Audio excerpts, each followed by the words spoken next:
Okay, time for a very interesting discussion on time period of a simple pendulum. This is something which you have used in the lower classes, right? And we're going to try to understand how this equation has come in. The equation that I'm referring to is time period of a simple pendulum t is equal to 2 pi square root of L by G. This is the equation that gives the time period of a simple pendulum. In the lower classes, you would have used this to solve numerical questions and also to probably do a practical in the laboratory on finding out the time period of a simple pendulum. At that point in time, we did not look at how this equation came into being. We just simply used it and then we tried to find out the time period. The objective of this video is one, to show that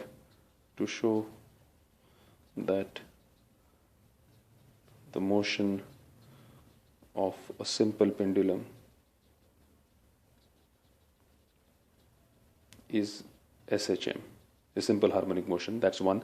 And the second objective is to confirm or derive this equation to t is equal to 2 by L by G, where of course L is the effective length of the simple pendulum and G is the acceleration due to gravity. Right. So let us say we have a simple pendulum. This is the rigid support, and let us say this is the equilibrium position of the simple pendulum.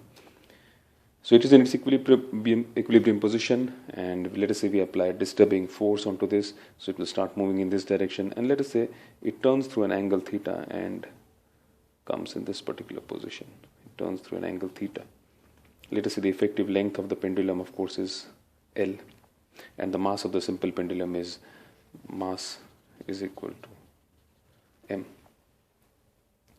Now, when the pendulum comes in this position, there are two things which are observed. The first thing that is observed is that this particular pendulum has a tendency to go in this direction. We know that this is trying to go in this direction. It is trying to go back to the equilibrium position. How do we know that? We know that because the pendulum's velocity keeps on decreasing and finally it becomes zero and then it starts going in this direction. The velocity is constantly decreasing. That shows us that this pendulum has a tendency to go back to equilibrium position. So one thing that we are able to see is that there is a restoring force which is observed. The second thing observed is that this string is tight. So there's a tightness in the string. The string is not slacking, it is remaining tight. So there's some tension in the string. So these are the two forces which we are able to observe. One is the restoring force trying to get this pendulum back, and secondly the tightness in the string. How do these two forces come into play? I'm sure you have guessed. They come into play because of the weight acting in the downward direction of this pendulum. So this is mg. As we said, mass of the pendulum is m. Essentially the mass of the pendulum is the mass of the bob. So this force mg is acting in the downward direction, vertically downwards. And this mg generates these two forces. Because this mg can be broken up into two components. Right? There can be a component taken like this, and there's another component in this, like this. If this is theta, this will come out to be theta. And if this is mg, then I can prove that this particular component of mg is mg cos theta, because this is the adjacent side to theta. This is the opposite side to theta. So this component will be mg sin theta. And as you can see over here, mg cos theta is acting in the downward direction. Therefore, it is kind of pulling this string in the downward direction. And therefore, the tightness in the string is observed. So this tension will be equal to mg cos theta in equilibrium position. And secondly, mg sin theta is acting in this direction. That means it is trying to take this back to the equilibrium position. So this is how these two forces come into existence. And this force, mg sin theta, is the restoring force. Fr is equal to mg sin theta. The magnitude is mg sin theta. I'll attach a minus sign because it's a restoring force. It is trying to decrease the velocity. So Fr can be taken as m alpha is equal to minus mg sin theta. Force is mass into acceleration, where alpha is the acceleration of the bob of the pendulum. So alpha can be written as minus g sin theta. Now, this angle is theta. Let us say we focus our attention on this right angled triangle, this right angled triangle. Let me give it names. Let me call this O, let me call this A and let's call this B. Therefore, alpha will be equal to sine theta. Sine theta is opposite side upon the hypotenuse. Right? So this is the right angle triangle. So this is the hypotenuse, which is L.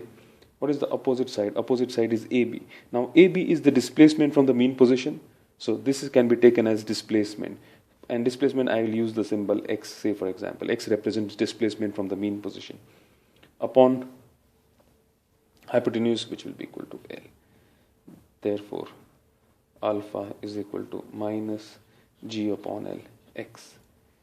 Now, in this equation, G and L are constants because acceleration due to gravity would remain constant at a given location. The length of this pendulum is constant. So this is constant, and therefore I can write down alpha is proportional to minus x. And from this what do I conclude? When the acceleration is the acceleration is proportional to displacement and is opposite to it, that means this particular motion is simple harmonic motion.